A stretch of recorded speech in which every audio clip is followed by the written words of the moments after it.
She didn't know that standing alone in that bridal shop, whispering her deepest shame to a near stranger, would change everything. She didn't know that the most powerful alpha in 3 territories was standing just outside the fitting room door, and she certainly didn't know that when she admitted she had no one to walk her down the aisle, he would decide to rewrite her entire story. The mirror reflected back everything she'd tried so hard to pretend wasn't true. White silk, delicate lace, seed pearls that caught the afternoon light streaming through the shop windows. Beautiful, perfect, empty. "It's stunning on you, dear," Mrs. Holloway murmured, adjusting the train with practiced hands. "Your family will be so proud." Something in her chest pulled tight. "Actually, The words caught in her throat like glass shards. "I don't think anyone will be walking me down the aisle." Mrs. Holloway's hands stilled. "Oh, honey." She should have known better than to trust that her parents would come around, should have known that choosing love over duty would cost her everything she'd ever known. The Crescent Moon Pack had made their position clear 6 months ago when she'd refused their arrangement. "You're nothing without this family," her father had snarled, his alpha authority pressing down on her like a physical weight. "Refuse Marcus, and you're no daughter of mine." She'd refused anyway, because Marcus saw her as a business transaction, and she'd finally met someone who looked at her like she was worth something. David from the Riverside Pack, with his gentle smile and patient hands. He loved her. That had to be enough. But tradition was tradition. A bride needed family to give her away, to show the groom's pack that she was valued, wanted, worth the alliance. Walking alone down that aisle would announce to everyone exactly what she was: unwanted, abandoned, nothing. "I'm sure someone—" Mrs. Holloway began. "No." She lifted her chin, meeting her own eyes in the mirror. "There isn't anyone, but that's fine, I'll manage." The bell above the shop door chimed. Mrs. Holloway straightened, smoothing her apron. "I'll be right with you. Take your time." The voice was low, rough around the edges, commanding without trying to be. "I'm just looking."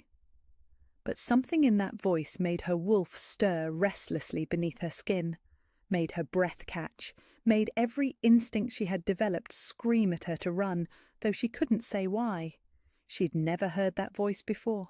She was sure of it. So why did it feel like recognition? "Are you certain about the alterations?" Mrs. Holloway whispered, but her attention kept drifting toward the main shop. "Perhaps we could—" A shadow fell across the fitting room curtain. "Excuse me." That voice again, closer now, more careful. "I couldn't help overhearing. Did you say you don't have anyone to walk you down the aisle?" Heat flooded her cheeks. "It's not your concern." "Perhaps not." A pause. "But I'd like to make it mine." Mrs. Holloway gasped. Actually gasped, her hand flying to her throat. "Your Majesty, I didn't realize—" "Your Majesty," the blood drained from her face. "Alpha King Blackwood, here, in Mrs. Holloway's little bridal shop on the edge of nowhere, overhearing her pathetic admission. May I come in?" His voice was gentler now. "I think we should talk." She looked at herself in the mirror one more time. White dress, bare shoulders, no family to speak of. What could the Alpha King possibly want with her? "I'm not exactly receiving visitors," she said. "No, I imagine not." Something in his tone suggested he understood more than she'd told him. "But I'm not exactly a typical visitor." Mrs. Holloway was practically vibrating with nervous energy. "Perhaps I should—" "Stay," the Alpha King said quietly. "This concerns you too, in a way." The curtain shifted slightly, and she caught a glimpse of him. Tall, broader than David, with dark hair and eyes that seemed to see everything. When his gaze found hers in the mirror, her wolf went completely still. Mate. The word whispered through her mind like a prayer, like a curse, like everything she couldn't have. "You're getting married," he said, not a question. "In 3 days." "To David Morrison, Riverside Pack." She turned to face him fully, silk rustling around her feet. How do you know that? His smile was small, almost sad. I make it my business to know when alliances form in my territory. What I don't understand is why your family isn't supporting this one. Shame burned in her throat. They don't approve of my choice. Their loss. He stepped into the fitting room, and the space suddenly felt impossibly small. But it doesn't have to be yours. I don't understand. You said you need someone to walk you down the aisle. His eyes held hers in the mirror. I'm offering. Mrs. Holloway made a strangled sound. She stared at him. At this man who commanded the respect of every pack for hundreds of miles, who could have anyone, anything, who was offering to fill the role her own father had abandoned. You don't even know me. No, he said quietly, but I know abandonment when I see it, and I know that no one should walk toward their future alone. Her hands shook as she gripped the silk skirt. Why would you do that? He was quiet for a long moment. When he spoke, his voice was rough with something she couldn't name. Let's just say I believe in second chances, in finding family where you least expect it. I can't ask you to... You're not asking. I'm offering. He stepped closer, and her wolf whined softly at his nearness. You won't be walking alone, little wolf, not if I have anything to say about it. Something shifted in his expression then, something that made her heart stutter and her breath catch, because he wasn't looking at her like a king offering charity to a subject. He was looking at her like she was everything. She should have known better than to trust that one conversation would be the end of it. The Alpha King didn't just make offers and disappear. He investigated. Within hours of leaving Mrs. Holloway's shop, he'd apparently decided her entire life needed examining. Your coffee's getting cold, Meredith observed, sliding into the cafe booth across from her, and you look like you've seen a ghost. Worse, she muttered, wrapping her hands around the mug. I've apparently caught the attention of royalty. She'd tried to dismiss yesterday as a strange dream, convinced herself that the most powerful alpha in 3 territories hadn't really offered to walk a nobody like her down the aisle.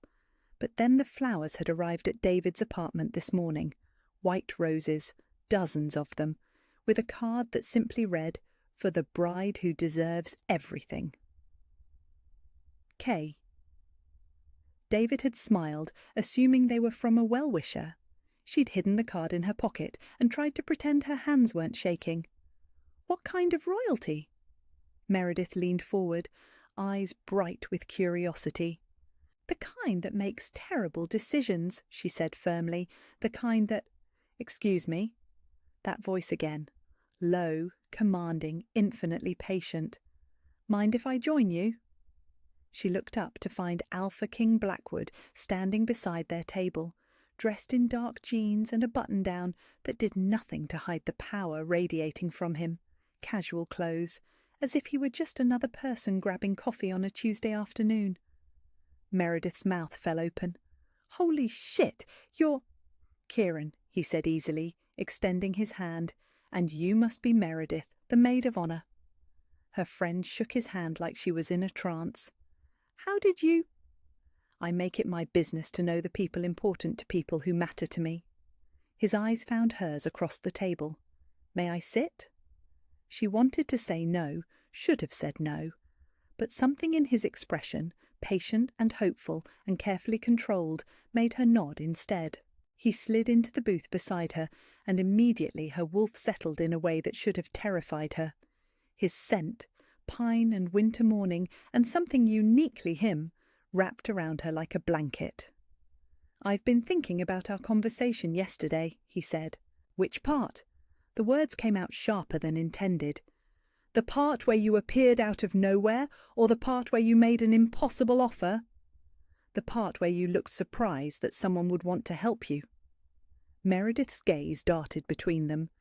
I feel like I'm missing something important here.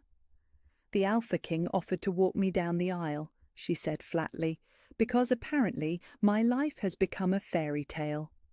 Not a fairy tale, Kieran said quietly, just An investigation into why someone would abandon something so precious. Her chest tightened. I'm not precious. I'm just engaged to someone who doesn't deserve you. The words hit like a physical blow. Excuse me? Kieran's expression didn't change, but something shifted in his eyes. David Morrison. Good credit, decent territory, clean background checks. But tell me, when was the last time he asked what you wanted, what you dreamed about, what made you laugh? He loves me, she said, but the words felt hollow, even to her own ears. Does he? Kieran's voice was gentle, but relentless. Because the David Morrison I investigated seems more interested in the business connections your marriage will bring him. Access to neutral territory, trade routes, political positioning. That's not, she stopped, because when was the last time David had asked about her dreams? When had he last seemed interested in anything beyond the wedding planning and what it would mean for his pack's standing? You're lying, she whispered, but her voice lacked conviction. I wish I were. Kieran pulled out his phone, slid it across the table. Bank records, 3 large payments from your father to David's account. The first 2 months ago, right after your engagement was announced, the second last week. Her hands shook as she stared at the screen. No, Papa cut me off. He said... He cut you off emotionally, Kieran said gently. But David's been paid to marry you, to salvage what your father sees as a failed investment in his daughter. The cafe around her seemed to tilt. You're wrong. I'm not. His hand covered hers, warm and steady. I'm sorry. I know this isn't what you wanted to hear. Meredith was staring at the phone screen, her face pale. Jesus, honey, these amounts... Papa paid him. The words felt like shards of glass in her throat. Paid him to marry me. And David took it, Kieran said quietly. Took it and never told you, never gave you the choice to know what this marriage really was. She yanked her hand away from his, but immediately missed the warmth. Why are you telling me this? What do you get out of destroying my wedding? I get the truth. His eyes held hers, steady and sure. And so do you. You deserve someone who chooses you because they can't imagine a world without you, not because they were paid to tolerate your presence. I don't have anyone else, she whispered, and hated how broken she sounded. You have me. The words hung in the air between them, simple and devastating. I don't even know you. Then get to know me. He leaned closer, and her wolf whined at his nearness. Give me a chance to prove that not everyone will abandon you, that some people stay because they want to, not because they're obligated to. Meredith cleared her throat. I think I need another coffee, a very long, very slow coffee. She slid out of the booth, squeezing her friend's shoulder as she passed. Take your time. Alone with him, the mate bond hummed stronger, made it harder to think clearly. What are you asking me to do? She said finally. Cancel the wedding, call off the engagement, stop settling for someone who sees you as a transaction. And then what? Marry you instead? The words were meant to be sarcastic, but they came out breathless. His smile was slow, devastating. Eventually, if you'll have me. You're insane. Probably. He reached across the table, fingertips brushing her wrist. But I'm also right. You know I'm right. Your wolf knows it too. She did know, deep in her bones, in the way her body responded to his presence, in the way his touch felt like coming home. But knowing and accepting were different things. I need time, she whispered. Time I can give you, he said, but not much. You deserve better than walking down an aisle to marry someone who bought you, and I intend to make sure you get it. Even if it means I choose to stay with David. His expression went carefully blank. Even then, though I don't think you will. Why not? He stood leaning down to brush his lips against her ear. Because you already belong somewhere else, you just haven't realized where yet. And then he was gone, leaving her with the scent of pine and the echo of a promise she wasn't ready to believe. The confrontation came sooner than expected. David was waiting in her apartment when she returned from the cafe, his face carved from stone. The bank statements were spread across her kitchen table like accusations. "Where did you get these?" His voice was too controlled, too careful. She set her purse down slowly, buying time she didn't have. "Does it matter?" "It matters if someone's trying to sabotage our wedding." He stood, and for the first time in their relationship, she noticed how he used his height to intimidate. "These are private financial records. Obtaining them is illegal." "Are they accurate?" The question hung in the air between them. David's jaw worked, his hands clenched at his sides. When he finally spoke, his voice was cold. "Your father was concerned about your future security. The payments were insurance, a guarantee that you'd be taken care of." "Taken care of," she repeated, "like property, like a burden someone needed to pay you to accept." "That's not what this is." "Then what is it?" She stepped closer, and he actually backed away. "Tell me you love me, David. Tell me you want to marry me for me, not for what my father paid you." The silence stretched between them, filled with everything he couldn't say. "I care about you," he said finally. "We're compatible. We make sense together." Compatible. The word tasted like ashes. "Is that what you call it when someone pays you to tolerate their presence?" "Your father wanted to ensure you'd have a stable future after you burned every other bridge. I agreed because I thought I could make you happy." "By lying to me for 6 months," David's composure finally cracked. "By giving you what you said you wanted, a family, belonging, a place in a pack that actually wants you." The words hit like physical blows, because they were true. She had wanted those things desperately, had been willing to settle for compatibility and shared goals, because she thought it was better than being alone. But Kieran's voice whispered in her memory, "You deserve someone who chooses you because they can't imagine a world without you." "I want someone who wants me," she said quietly, "not someone who was paid to want me." "And you think you'll find that with him?" David's laugh was bitter. "With the Alpha King, he's using you just like everyone else. The only difference is his price is higher." "He's not using me." "Isn't he?" David stepped closer, his scent sour with anger and desperation. "Think about it. A nobody from a disgraced pack catches the attention of the most powerful alpha in 3 territories? What are the odds of that being real?" Every insecurity she'd ever harboured rose to the surface. "You're wrong." "Am I? He probably heard about our engagement and decided he wanted what I had. It's a power play, a way to show he can take whatever he wants." David's voice turned gentle, coaxing. "Don't throw away everything we've built for someone who'll discard you the moment he gets bored." For a moment, doubt crept in. Because David was right about one thing, what were the odds? What could the Alpha King possibly see in her? Then she remembered the way Kieran had looked at her in the bridal shop, like she was everything, like she was worth protecting, worth choosing, worth fighting for. "You're wrong," she said again, stronger this time. "And even if you weren't, it doesn't matter, because I can't marry someone who sees me as a transaction." "So that's it?" David's mask finally fell away completely. "You're throwing away everything we planned for a man you met 2 days ago?" "I'm choosing myself for the first time in my life."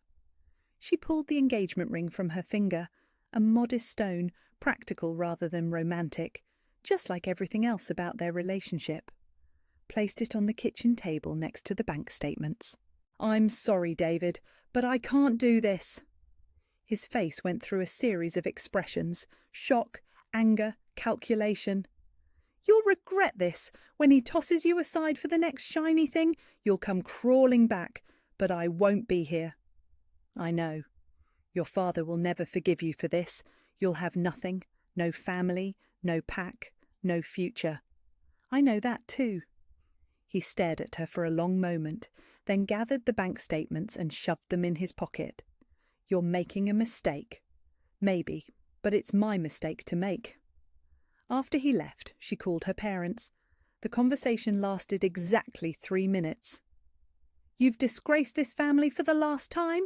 Her father's voice was arctic through the phone. First you refuse Marcus, now you break another engagement like a spoiled child. We're done. You are no longer welcome in this pack. Don't call again." The line went dead. No goodbye. No, we're disappointed, but we love you. Just silence. She sat in her empty apartment, David's apartment, really, which she'd have to leave now, and tried to process what she'd just done. Tried to feel something other than numb. The rain started an hour later, matching her mood. By the time she'd packed her few belongings into 2 suitcases, it was pouring. She had nowhere to go. No family to call, no pack to return to, no friends beyond Meredith, who was probably freaking out right now. Her savings account had enough for maybe a week at a cheap motel. The childhood home she'd grown up in looked exactly the same. White columns, manicured lawn, the crescent moon pack symbol carved into the wooden door. She'd been happy here once, before she'd learned that love came with conditions. She stood in the rain, staring up at the house where she was no longer welcome, and finally let herself cry. "You're going to catch pneumonia standing out here." She spun around to find Kieran behind her, rain plastering his dark hair to his forehead. He was soaked through, his shirt clinging to his chest, and she had the wild thought that he'd been looking for her. "How did you know where to find me?" "Meredith called, said you'd broken the engagement and disappeared." He stepped closer, close enough that she could see the concern in his dark eyes. She was worried. "I'm fine." "No, you're not." He pulled off his jacket, draped it around her shoulders. "You're standing in the rain outside a house that no longer wants you, crying like your heart is broken." "Because it is?" The words came out as a sob. "I have nothing, no family, no home, no future. I gave up everything for someone I barely know." "You gave up everything for yourself," he said gently, "for the chance to be chosen rather than bought." "What if David was right? What if you get bored and move on? What if I'm just another conquest?" Kieran was quiet for a long moment, rain streaming down his face. When he spoke, his voice was rough with emotion. "Do you know what it's like to wait your entire life for something you're not sure exists? To watch other people find their mates while you wonder if yours is even out there?" She shook her head. "I've been alone for 34 years. Told myself I was fine with it, that I didn't need anyone. Then I walked into a bridal shop and heard a woman whisper that she had no one to walk her down the aisle, and my entire world shifted." His hands framed her face, thumbs brushing away rain and tears. "You're not a conquest. You're everything I never knew I was looking for." "I'm scared," she whispered. "So am I." His smile was soft, vulnerable. "But scared together is better than alone apart." "I don't have anywhere to go." "You do." He pressed a kiss to her forehead, gentle as a blessing. "Come home with me. Let me take care of you. Let me prove that some people stay." Standing there in the rain, with his jacket around her shoulders and his hands warm against her skin, she made her choice. Okay. Take me home." His smile could have lit up the entire storm. The Blackwood estate was nothing like she'd expected. She'd imagined something cold and imposing, all marble columns and intimidating grandeur. Instead, Kieran led her through the front door of what could only be described as a home. Warm wood, soft lighting, furniture that looked like it was meant to be lived in rather than admired. "This is beautiful," she whispered, still wearing his jacket like armour. "It's yours now, too." He said it so simply, like offering her a place in his world was as natural as breathing. "Come on, let's get you out of those wet clothes." He led her upstairs to a guest room that was larger than her entire apartment had been. The bathroom had heated floors, Egyptian cotton towels, and a shower with enough water pressure to wash away the memory of rain and tears. When she emerged 20 minutes later, clean and wrapped in a robe that smelled like him, he was waiting with hot chocolate and dry clothes that somehow fit perfectly. "How did you—" "I called Meredith," he said, handing her the mug. "Asked her to grab some things from your place. They're in the closet." "You think of everything. I think of you." He settled into the chair across from her, giving her space while making it clear he wasn't going anywhere. "How are you feeling?" "Like my entire life just imploded." "Good. That means you're free to build something better." She studied his face in the lamplight. Strong jaw, eyes that seemed to see everything, lips that had brushed her forehead with surprising gentleness. "Why are you doing this?" "Because you're my mate." The words hung in the air between them, simple and earth-shattering. "I know you feel it," he continued when she didn't respond. "The pull, the recognition. Your wolf knows even if your mind is still catching up." "It doesn't make sense," she said quietly. "You could have anyone. Alpha's daughters, pack princesses, someone who could bring you political advantages. Why me?" "Because fate doesn't ask for our resumes before it decides." He leaned forward, elbows on his knees. "Because when I saw you in that bridal shop, something in my chest that had been empty for 34 years suddenly felt full. What if I'm not strong enough to be a Lunar Queen? What if you're exactly what this pack needs? I don't know how to be royalty. Good. I don't need a queen who knows how to curtsy. I need a mate who knows how to fight for what matters." She set down her mug with shaking hands. "I broke an engagement today, destroyed my relationship with my family, lost everything I thought I wanted. To choose something better. Did I?" She looked at him, this man who'd turned her world upside down in 3 days. "Or did I just trade one impossible situation for another?" "Ask me again in a month," he said gently, "when you've seen what it feels like to be chosen instead of settled for." "And if I can't do this, if I can't be what you need, then we'll figure it out together." He stood, crossed to her chair, went down on one knee so they were eye level. "I'm not asking you to transform overnight. I'm asking you to let me prove that you deserve to be treasured. I don't even know your middle name. James, after my grandfather." His smile was soft. "What else do you want to know?" "Everything. We have time for everything." "Do we?" She searched his eyes. "What about the wedding that was supposed to happen in 2 days? The guests who will be expecting a bride?" "What wedding?" She blinked. "My wedding. To David. The one that is cancelled." His expression was carefully neutral. "Unless you want to marry him after all?" "No. But there are people expecting. People who paid to see you married off to someone who didn't deserve you." Something fierce flashed in his eyes. "Let them be disappointed." "It's not that simple." "It is that simple." He took her hands in his, warm and steady. "You matter more than their expectations. Your happiness matters more than their entertainment." Something in her chest loosened at the certainty in his voice. "What happens now?" she asked. "Now you rest. Tomorrow you meet the pack. See if this feels like home.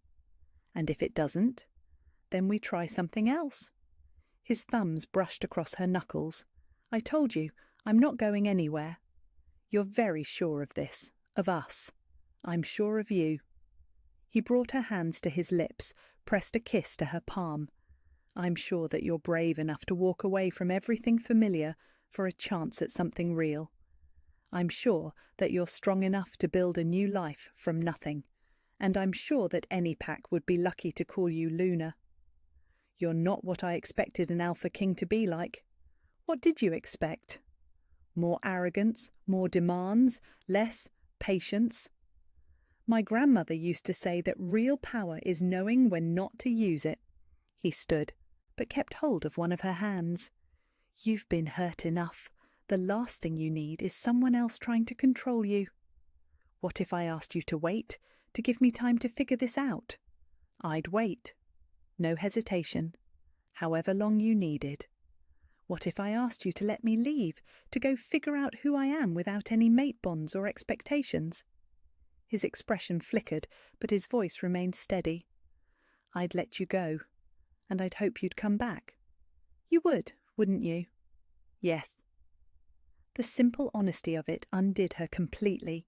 Here was a man who could command armies, who ruled territories, who could have anything he wanted, and he was offering to wait for her, to let her choose her own timeline, to put her healing above his own desires. "I don't want to leave," she said quietly. "Good, because I like having you here. I want to try to see if this could work." "It'll work." His confidence was unshakable. "We'll make it work." "How can you be so sure?" "Because I've been waiting for you my entire life without knowing it, and now that I've found you, I'm not letting anything, including your own doubts, convince you that you don't belong here." "Even if I'm terrified?" "Especially then." He brought their joined hands to his chest, over his heart.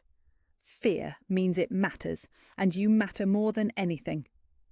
Standing there in his guest room, wearing his robe, surrounded by the scent of home and safety and belonging, she felt something she'd never experienced before.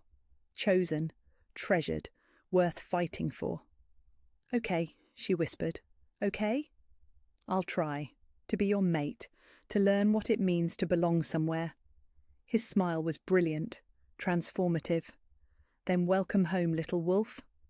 And for the first time in her life, the word home felt like truth. The morning of her wedding dawned clear and golden, nothing like the storm that had brought her to this moment. She stood before the mirror in what had become her room, wearing a different white dress entirely. Not the one she'd chosen for David, that felt like a lifetime ago, but something Kieran's pack seamstress had created in 3 days. Simpler lines, more elegant, with delicate beadwork that caught the light like captured starlight. "You're beautiful," Elena murmured, adjusting the veil with gentle hands. Kieran's sister had taken charge of the wedding preparations with the efficiency of a general and the warmth of family. "Nervous?" "Terrified," she admitted, watching Elena's reflection in the mirror. "What if I mess this up? What if I freeze during the ceremony? What if you trust that you belong here?"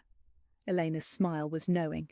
"My brother has been pacing the halls since dawn like a caged wolf. If anything goes wrong, it won't be because either of you doesn't want this.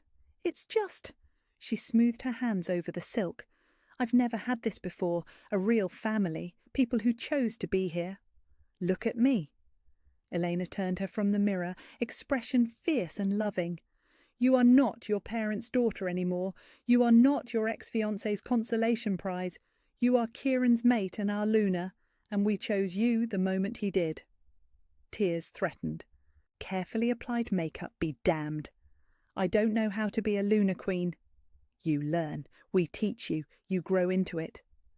Eleanor squeezed her hands. "But first, you marry the man who's been waiting for you his entire life." A soft knock interrupted them. "The cars are here," came Marcus's voice through the door.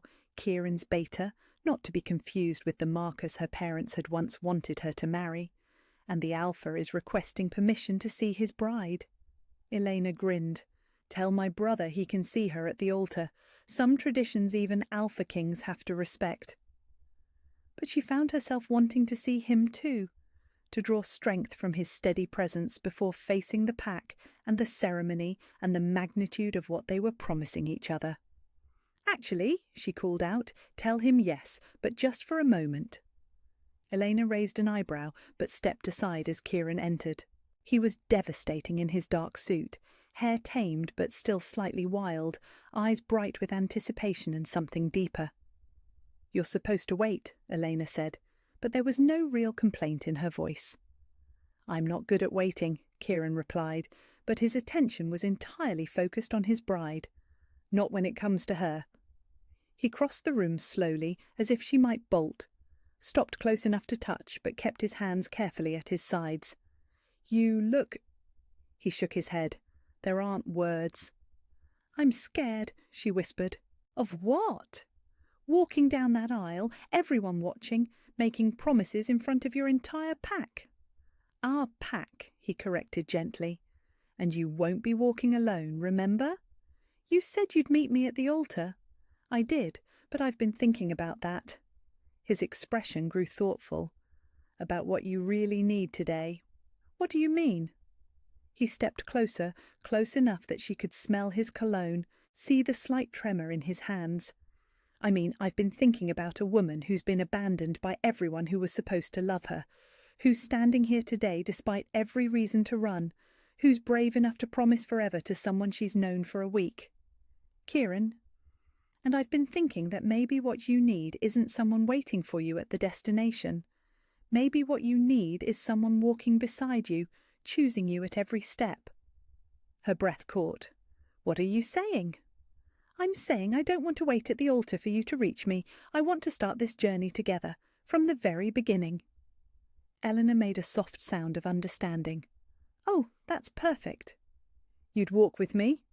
Her voice was barely a whisper. The whole way? Every step? He finally reached for her hands, careful of the delicate lace gloves. If you'll let me. Something in her chest that had been tightly wound for weeks finally relaxed. But the tradition says someone gives you away, as if you're property to be transferred. His thumb brushed across her knuckles. I don't want you given to me. I want you choosing me, and I want to choose you right back, in front of everyone who matters. That's not how royal weddings work. Then we'll write our own rules. His smile was soft. Sure. What do you say, little wolf? Want to walk into our future together? The answer rose from somewhere deep in her chest, certain as sunrise. Yes. The ceremony space was transformed. White flowers everywhere, gossamer draping that caught the afternoon light, chairs arranged in perfect rows, filled with faces she was still learning. The Blackwood pack, extended family, allied alphas who'd come to witness their king's mating. She should have been intimidated by the crowd, by the magnitude of the moment. Instead, all she could see was Kieran waiting at the far end of the aisle, hand extended toward her. The music began, something classical and beautiful that Eleanor had chosen. The guests rose, turning to watch her entrance, but instead of starting down the aisle alone, she waited. Kieran left his position at the altar, walking toward her with purpose and grace. The crowd murmured, confused by the break in protocol, but she didn't care. When he reached her, he offered his arm. Ready? He asked quietly. With you? Yes. They started down the aisle together, side by side rather than him leading and her following, equal partners from the first step. The crowd's confusion gave way to understanding, then to appreciation for the symbolism. This wasn't a woman being delivered to her new owner. This was two people choosing each other, publicly and completely. Halfway down the aisle, she caught sight of Meredith in the front row, crying happy tears. Elena beaming with pride. Marcus looking pleased with his alpha's unconventional choice. Still scared? Kieran murmured as they walked. Less so. You? Not any more, not with you beside me. They reached the altar together, turning to face the officiant, an elderly pack elder whose eyes twinkled with approval for their modified tradition. Dearly beloved king, he began, but she was only half listening, because Kieran was looking at her like she was everything he'd ever wanted, and for the first time in her life she felt worthy of that look. The vows were traditional, but felt revolutionary when spoken between mates who'd found each other against all odds. When Kieran promised to cherish and protect her, his voice was rough with emotion. When she promised to stand beside him in all things, she meant every word. You may kiss your bride, the officiant announced, and the crowd erupted in cheers. But before Kieran could lean down to claim that kiss, he whispered something only she could hear. Thank you for choosing me too. And then he was kissing her, soft and sweet and full of promise, while their pack celebrated around them, and she finally understood what it felt like to belong somewhere completely, to be chosen, to be treasured, to be home. When they broke apart, still holding hands, still smiling, she looked out at the faces surrounding them and realized something profound. She'd started this day afraid of walking alone down an aisle. She was ending it surrounded by family, beside a mate who'd rewritten tradition to ensure she never felt abandoned again. Some stories, she thought, had the most perfect endings. The wedding reception flowed around them like a dream made real. She danced with her husband. The words still felt miraculous on her tongue, while the pack celebrated around them. His hands were warm at her waist, his eyes never leaving her face, and for the first time in her life she felt beautiful, not just pretty, but treasured, radiant with the kind of happiness that came from being exactly where you belonged. "Happy," Kieran murmured as they swayed to music that seemed written just for them, beyond words. She looked up at him, this man who'd rewritten her entire story. "Thank you." For what? For not waiting at the altar, for walking with me, for showing me what it feels like to be chosen. His smile was soft, private, meant only for her. "Thank you for choosing me back." The celebration continued late into the evening, toasts and laughter, pack members sharing stories and welcoming their new Luna with warmth that still amazed her. When Meredith caught her bouquet, she winked and mouthed, "Your fault," with such joy that tears threatened again. By the time they retreated to their suite, she was exhausted but glowing. Kieran helped her out of the wedding dress with reverent hands, replacing silk and lace with soft cotton and gentle touches. They made love slowly, sweetly, sealing bonds that went deeper than ceremony or tradition. Afterwards, wrapped in his arms with moonlight streaming through the windows, she whispered the words that had been building in her chest all day. "I love you." "I love you too, little wolf." His lips brushed her temple. "More than I knew it was possible to love someone. Even though I come with nothing, no dowry, no political connections, no pack alliance. Especially because of that." He pulled back to look at her, eyes serious in the dim light. "You chose me for me, not for what I could give you or what marrying me would mean for your family's status. Just me."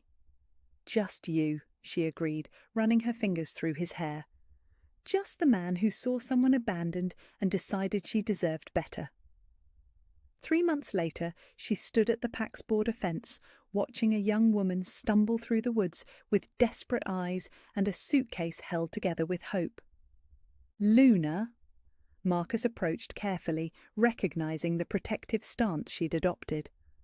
"Should we intercept?" "No." She studied the girl, barely 18, with tears on her cheeks and the hollow look of someone who'd lost everything. "Let her come and have Elena prepare a guest room." "Ma'am?" "She's been abandoned," she said simply. "I know that look, I know that walk, and I know what it feels like to have nowhere else to turn." When the girl reached the main house, she was trembling with exhaustion and fear. Dark hair matted from days in the woods, clothes that had once been nice now wrinkled and stained. "Please," she whispered, standing at the bottom of the porch steps. "I know I have no right to ask, but I need help. My pack, they cast me out. I have nowhere else to go." She descended the steps slowly, hands open and non-threatening. "What's your name?" "Sarah. Sarah Chen from the Mountain Ridge Pack." "Sarah." She smiled, remembering another girl who'd once stood in the rain, abandoned and broken. "I'm Luna Blackwood, and you're safe now." "I don't have anything to offer in return," Sarah said quickly. "No money, no skills, no connections. I'm nobody." "Nobody is nobody here."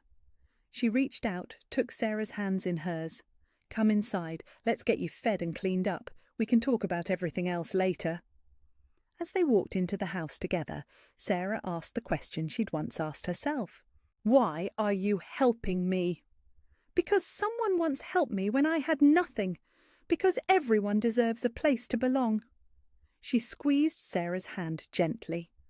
"And because families aren't just born. Sometimes they're chosen." That evening, as she and Kieran prepared for bed, he watched her brush her hair with the same quiet intensity he'd shown on their wedding day. "You did something beautiful today," he said. "I just offered shelter to someone who needed it." "You offered hope to someone who'd given up." He came up behind her, hands settling on her shoulders. "You turned your pain into purpose." She reminded me of myself, standing there, so sure she was worthless because people who should have loved her decided she wasn't worth keeping. And now she'll learn what I learned, that worth isn't determined by the people who abandon you. It's determined by the people who choose to stay. In the mirror, she could see his smile. How did I get so lucky? You didn't get lucky. She turned in his arms, heart full of certainty. You chose to see value where others saw burden. You chose love over convenience. You chose me. Best decision I ever made. Looking back, she could trace the path that had brought her here. The broken engagement that had felt like the end of the world. The family who disowned her for following her heart. The night she'd stood in the rain, convinced she had nothing left to lose. All of it had led to this moment, to this man, to this life where she was valued and cherished and completely, utterly home, to this version of herself who was strong enough to offer the same grace she'd been given. I used to think I was nothing, she said quietly. Just someone who needed to be walked down an aisle because she had no one else. And now? Now I know the truth. I wasn't nothing. I was just waiting for someone who would choose to walk beside me instead of ahead of me. She smiled, thinking of wedding days and second chances and the way love could rewrite every story. I was waiting for someone who would meet me where I was and help me become who I was meant to be. I'll always meet you where you are, he promised, the same words he'd whispered at the altar. Always. Outside, night settled over the Packlands like a blessing. Sarah was safe in her guest room, probably sleeping soundly for the first time in weeks. Tomorrow she'd begin the process of healing, of learning to trust again, of discovering her own worth, just as she once had, just as every abandoned heart eventually could, with the right person to show them they were worth choosing. Some stories, she thought as Kieran's arms tightened around her, had the most perfect beginnings disguised as endings, and the most beautiful endings that were really just new chapters in a love story that would last forever. She'd whispered that she needed someone to walk her down the aisle. He'd smiled and met her at the altar instead, and in doing so, he'd given her everything she'd never known to ask for, a home, a family, and a love that would never let her walk alone again.